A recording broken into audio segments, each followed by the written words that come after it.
Hi, folks. Thank you for coming to Back to Basics for Season 3. Today, we're going to speak with Chris Michael. We're going to find out what he's all about. But the main topic that we're going to talk about is chairs. That's right. Now, chair is one thing that we don't think about, but it could symbolize to something else. And that's what Chris is all about. So before we get into anything else, why don't we get into the episode to understand him better as to what this chair business is all about.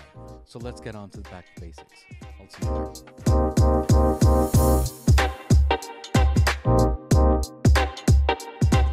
there. Hi, my name is Coach Chris Michelle. Thank you, Back to Basics, for inviting me over. Don't forget to subscribe and keep on listening.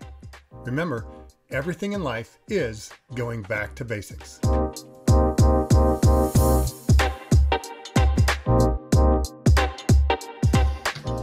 Hey folks, my name is Girish. Bali. Thank you again for coming to Back to Basics, as I've mentioned on my intro. Today, I'm going to be speaking with Chris. Chris is an awesome person. You know, I spoke with him a couple of weeks back and we got in touch with each other and we chatted about chairs. We talked about different color chairs. We talked about chairs in general. But the first thing that I mentioned is, well, why don't we wait when we get on the call as to why I mentioned the way I said it? And let's stop talking to me and let's go and speak with Chris. Chris, thank you for coming to Back to Basics. Thank you, Girish. It's good to meet you. Well, see you again, I guess. It's not meeting you. Like you said, We talked a couple of weeks ago and we talked about all kinds of stuff. We did. We had a great time, but thank you again for coming here, you know, Chris. But before we start about all the details about the chair, and what that chair is all about. What does back to basic mean to you?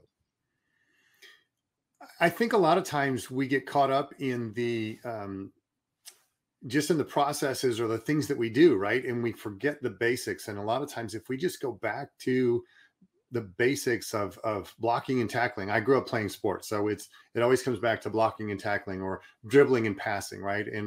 And when we get to the basics, we can then go into doing the other things, but a lot of times we forget how to do the basics. One of the great quote was John Wooden every year would gather his team together, and on the very first day of practice, he would say, "Okay, guys, here's how you tie your shoes." And it's like, well, why would he do that every single year, right? The second and third and fourth year guys were like, why in the world are we doing this again and again and again? It was because it was a proven, repeatable process, right? That worked. So we get back to the basics. The basics are, here's how you tie your shoes. And when you learn how to tie your shoes properly, you don't twist your ankles. You don't get your shoelaces coming undone during the game, and right, all that kind of stuff, which can then prevent you from doing the other things. So to me, coming back to the basics means just that. Get the blocking and tackling, get the basics down, learn how to do the things that you're supposed to do. Write an email, right? How do you write an email? How do you respond to a text? How do you leave a voice message, right? Those are basic things that we can learn how to do. And when we learn how to do those things, we get so much better at the more advanced things. Chris, thank you again for answering that. And thank you again for coming on the small podcast that I have here and supporting me here. Absolutely. Chris, let me ask you this first question. And the very first question is that you came out with this book called Red Chair. And you and I, when we chatted, I think the first thing came in my mind is that, you know, it's like a torture chair for people when they sit on there. Remember when we chatted about this? Yes. What are your thoughts on where this title came from, and what was the thought process of that? Well, there's a number of things that came into being as I brought this idea around. Number one, red's my favorite color. So I have this affinity towards red. And I have actually a couple of red chairs in my house, and they're both tied back to a guy that was in my life, my stepfather. And he was one of my business mentors for a number of years. And he owned this red chair. And so if you have the book, right, if you see the cover, that chair is his chair that got passed down to me. And so the significance is it's a chair that number one has been in my family for a number of years. My stepdad had it when he passed in 2016.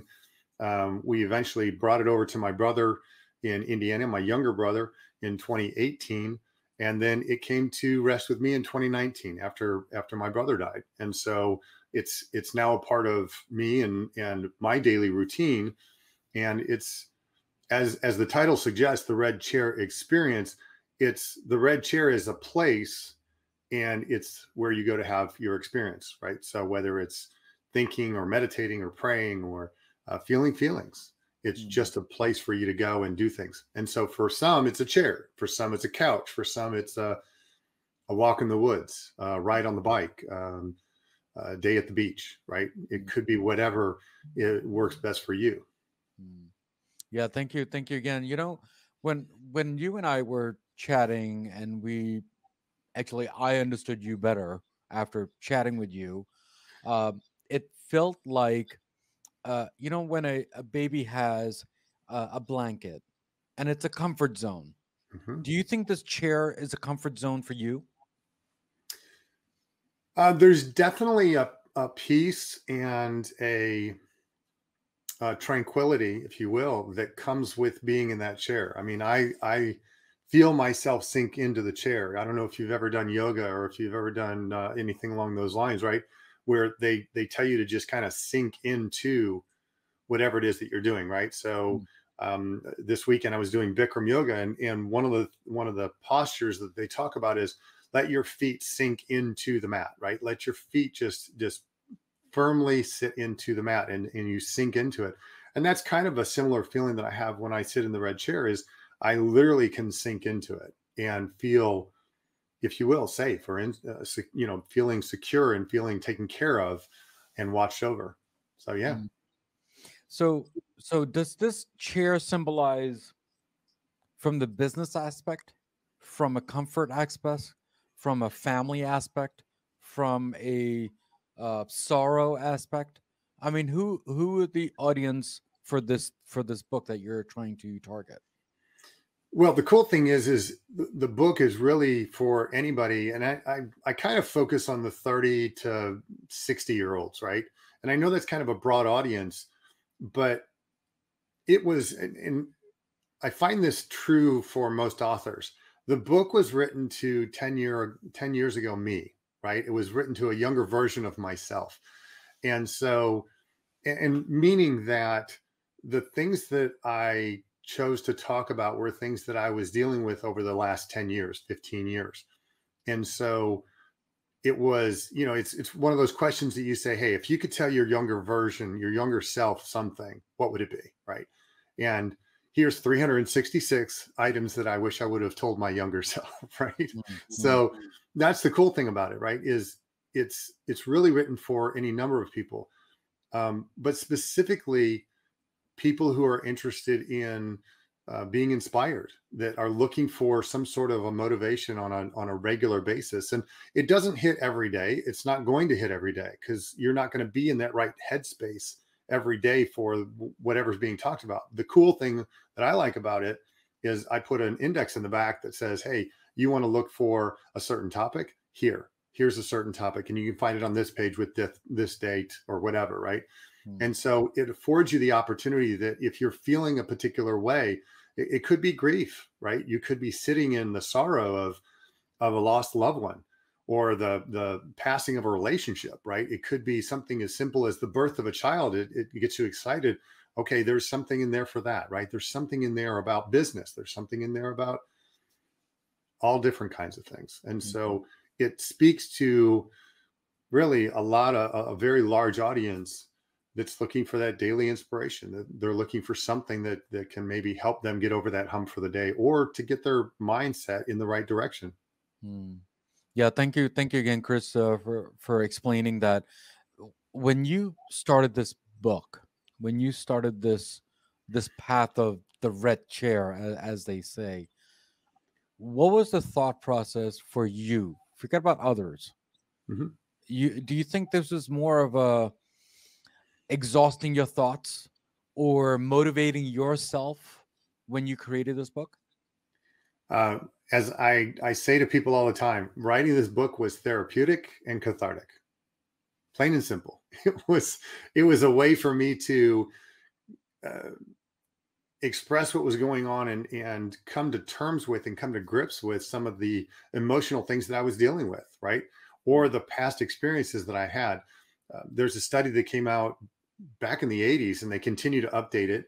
But there was a study that came out back in the 80s, and this psychology professor at UT Texas, UT Austin, um, what he found was that when people write about the traumas in their life for 15, 20 minutes a day for a period of 4 days straight, it helps them to become more happier and healthier, really.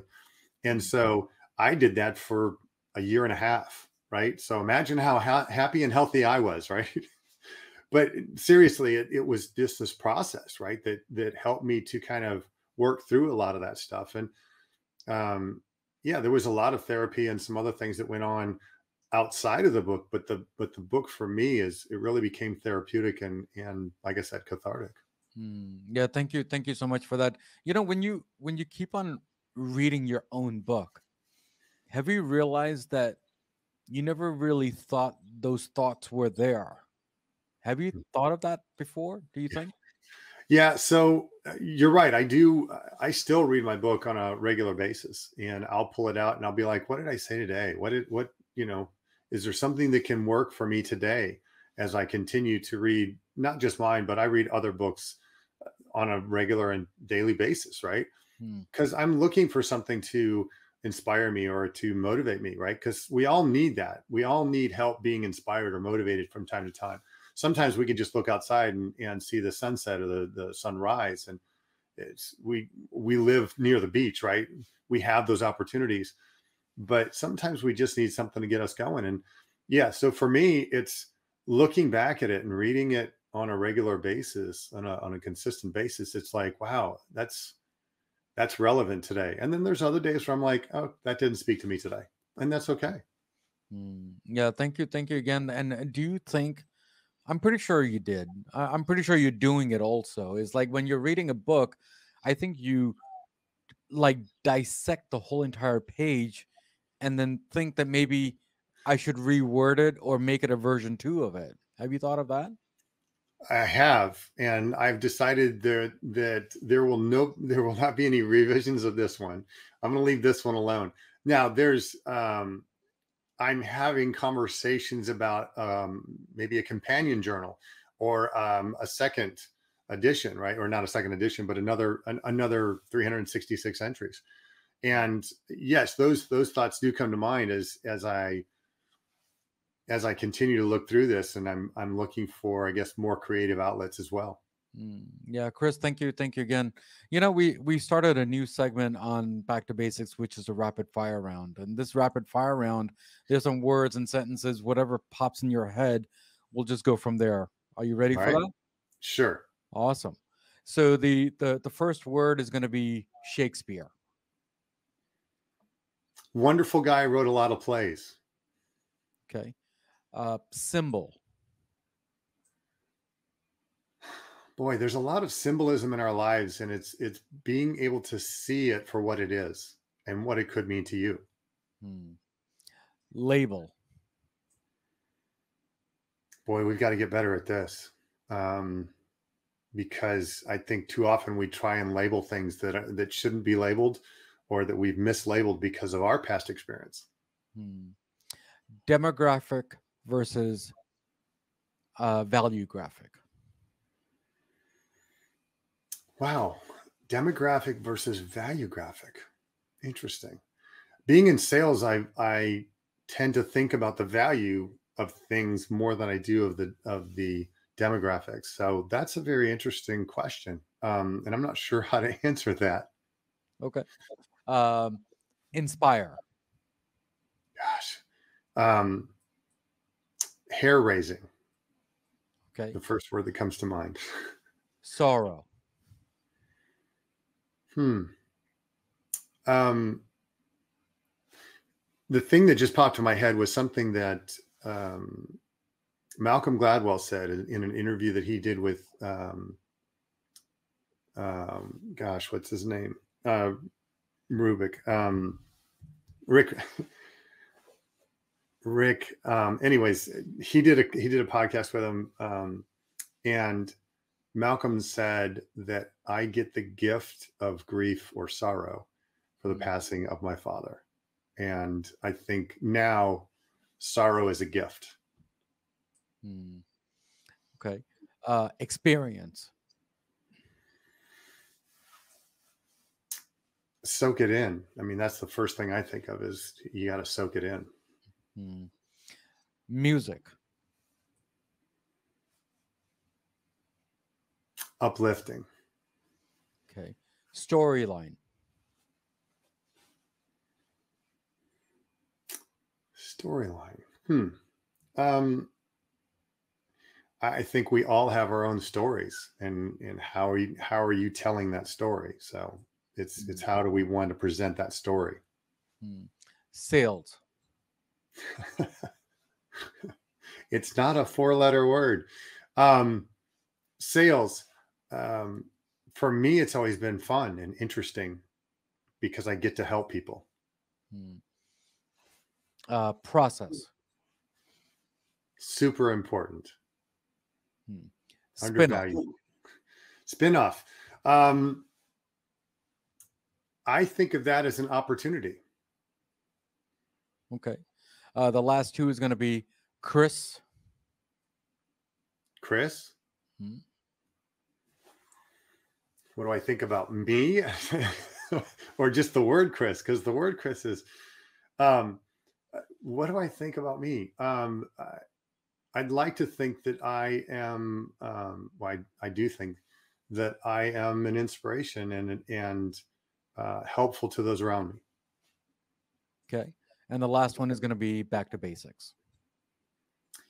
Kind of like I said in the beginning, I think it's super important that we learn how to get back to the things that we know how to do and don't forget them. Mm. Chris, thank you again for playing the rapid fire round for Back to Basics season 3.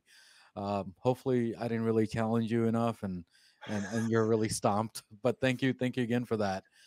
Um, Let me ask you this: you mentioned about sales and just a 4-letter word, and you help out people. How do we become? How do we not become salesy versus helping people? Does that make sense? Yeah, absolutely. I think too often we've had way too many examples, or we've been that person ourselves. And a lot of the things that I get to coach people as a sales and business consultant, a lot of the things that I get to coach or salespeople coach people on is the mistakes that I made as a younger person, right? And sometimes not so distant, right? Younger person. So it could have been like a week ago. But I think a lot of times we forget that if we just ask the right questions and we listen to what people have to say, they will tell us what they really want. And then we can match what we do or the product that we have with their specific needs and wants. Hmm. And so I think a lot of times we have to learn how to listen. And so my tagline is really pretty simple, which is I help heal the self-inflicted sales harm that people do so that you can be more effective and more profitable. Hmm. Thank you, Chris.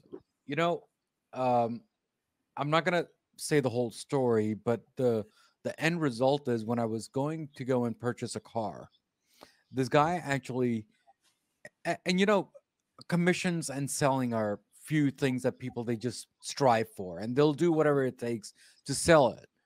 But this person, he explained to me that this is not the right time to go and buy that car for whatever reason, and we'll talk Sure. that offline. So my thought process is he teaching other people to think a little outside the box versus just buying it? Or is he helping us saying that this is not the right time? Does that make sense? Well, absolutely. So I have been involved in consultative selling most of my career.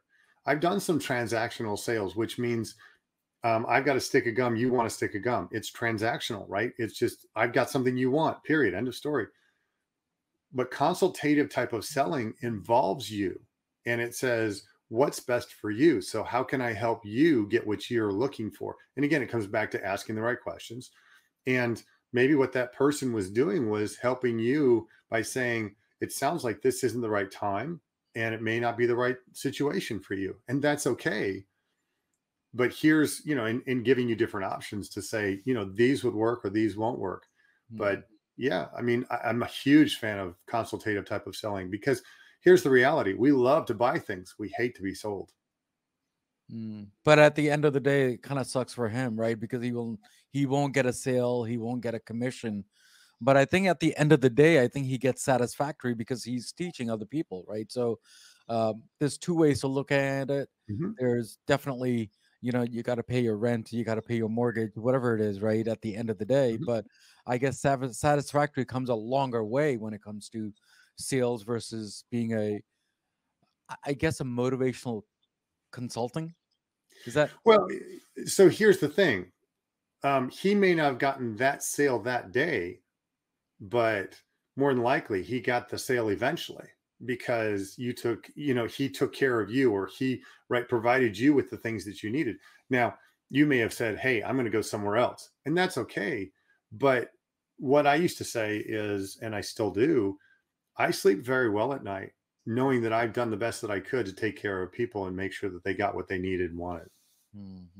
Yeah, Chris, thank you again for explaining that, because it made me question a little that maybe I'm just not a good customer. But then I guess asking the right questions and you get the right salesperson to guide you a little, it makes you a better consumer, doesn't it? So, uh, Absolutely. yeah. Chris, thank you again for explaining that. But Yeah. before you leave, Chris, today from Back to Basics, do you have any last words to all my Back to Basic listeners and my viewers? And how is your journey on Back to Basics too? On top of that. Yeah. So great experience, obviously. But one of the things I would share with people is, just keep striving to get back to the basics. Because when you do get back to the basics, you can go so much further, right? Then you can do the more advanced stuff. Don't be so caught up in trying to do all the advanced things. Come back and do the things that you're supposed to do, and take care of the little things. Yeah, Chris, thank you again for being here on Back to Basics. I really enjoyed chatting with you, understanding between the chair and the red chair and what it symbolizes, and then on top of that, how you mixed up that red chair into sales and how your motivational speaking is on that part. So thank you again for being here and supporting me. Absolutely. Thank you, Girish. Appreciate it. Thank, thank you again. So, guys, today we spoke with Chris, didn't we? And we talked about the basics of chair and what it symbolizes. There's a lot of different things when it comes to chair. Some people, they want to take power. Some people, they want to be in the office or whatever it is, or even just take over the world, or take over the office, take over the company, or even the family business for that matter. But honestly, at the end of the day, you have to be comfortable when it comes to this chair. You have to be comfortable with this happiness or sadness or sorrow, whatever you need to do. That's your new journey, that what you're trying to build. And I think that's what Chris was trying to do. Now, as usual, as always, there's a quote of the day from Back to Basics, and hopefully Chris will like my quote. The quote is, "You shouldn't have to be a chair at a think tank to speak your mind." Sometimes people, they think that you have the power, you have the position, and you can speak. But honestly, do you really need a chair? Just speak your mind, because that's all it takes. Just speak your word. Now, as usual, as always, what do we always say at the end of the episode? Everything in life goes back to basics, and that's what we did today, guys. Guys, take care, and I will see you next time on Back to Basics. Hi, guys. Thank you again for tuning in to Back to Basics and listening to the excellent episode that we had today with our guest.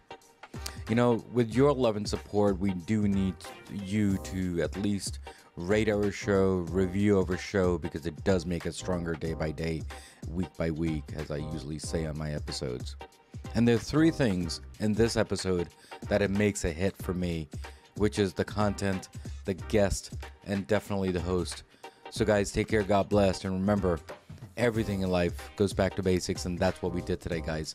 Guys, take care, God bless, and see you next time on Back to Basics.